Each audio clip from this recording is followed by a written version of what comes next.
Title: The Labyrinth of Echoes. Chapter 1: The Whisper of the Mountain. In the village of Eloan, nestled between emerald hills and shadowed forests, tales of an ancient labyrinth hidden in the mountains echoed through the elders.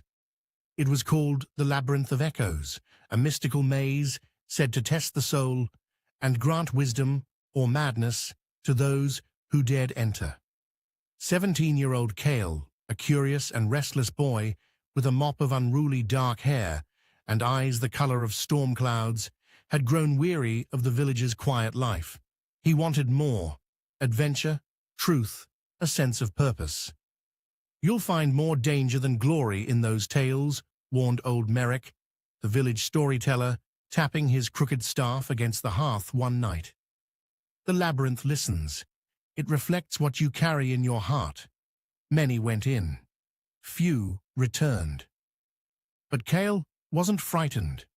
One early morning, with a pack full of dried meats, water, and his father's old compass, Cale slipped away from Eloan and trekked toward the mist-veiled mountains. Chapter 2: Into the Maze.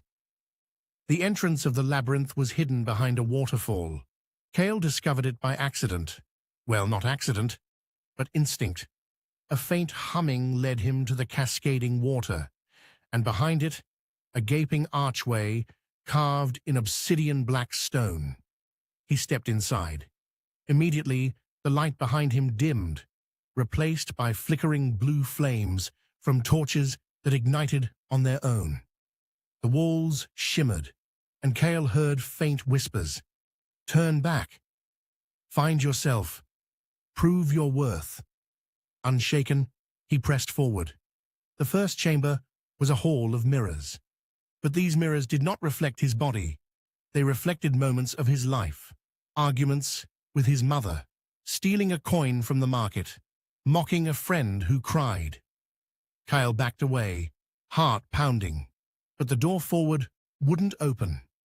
A voice echoed, "Face your reflections with truth." Cale realized the labyrinth wasn't testing strength or cunning. It was testing something deeper.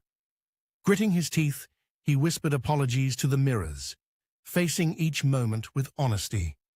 A warm breeze swept through the hall, and the door creaked open. Forgotten voices. The next section of the labyrinth transformed into a wild forest. Inside the mountain, strange, luminous trees twisted toward the sky. Cale heard voices, familiar ones: his late father's laughter, his sister's lullaby. But the deeper he went, the louder they became, morphing into shouts, cries, then screams. Shapes moved between the trees, ghosts of people he knew. A shadow blocked his path, a dark version of himself with glowing eyes. "You left them. You always leave," it hissed. Cale stood frozen. Then he remembered what old Merrick said. "It reflects what you carry in your heart." "I was afraid," Cale said aloud. "Afraid I'd never be enough. I didn't leave to run away. I left to find how to be more." The shadow blinked, then smiled. It faded into mist, and the forest went silent. The path forward cleared. Choices? Cale reached a grand chamber of floating platforms suspended in a void. Each platform had an item: a sword, a crown, a scroll, a mirror, and a seed. A voice boomed, "Choose what you seek most." Cale considered. The sword offered power, the crown, leadership, the scroll, knowledge, the mirror, understanding, the seed, potential. He stared at the seed. Small, simple, easy to ignore, but it reminded him of his home. His mother, planting herbs, his father carving wood, his sister laughing among wildflowers. "I choose the seed," he said, lifting it. The platforms vanished. The seed glowed and sprouted into a small tree, wrapping its roots around Cale's wrist like a bracelet. The tree whispered, "You have chosen growth." A final door appeared. Chapter 5: The Heart of the Labyrinth.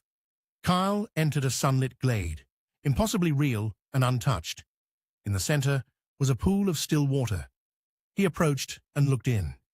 He saw himself, but not as he was. He saw who he could become. Strong, kind, wise, with pain behind his eyes and peace in his heart. Tears pricked his eyes. "I don't know if I'm ready," he whispered. The water rippled and answered, "No one is ever ready for who they must become, but growth comes not from certainty, but from the courage to begin." As Kyle knelt by the water, the labyrinth shimmered, then faded. When he stood up, he was on the mountainside. The sun was rising, and though the journey was over, he knew the real adventure had just begun. Epilogue. Return to Elo and Kyle returned to the village, not as a boy who ran from home, but as a young man who had faced himself. He shared what he'd learned about truth, fear, choice, and growth. He helped rebuild homes, mentored younger children, and tended gardens with his mother. He still craved adventure, but now he understood. Adventure wasn't always about what was out there. Sometimes the deepest journeys happened within. Moral of the story: true adventure lies not in the distance you travel, but in the courage to face yourself. Growth comes from honesty, humility, and choosing potential over power.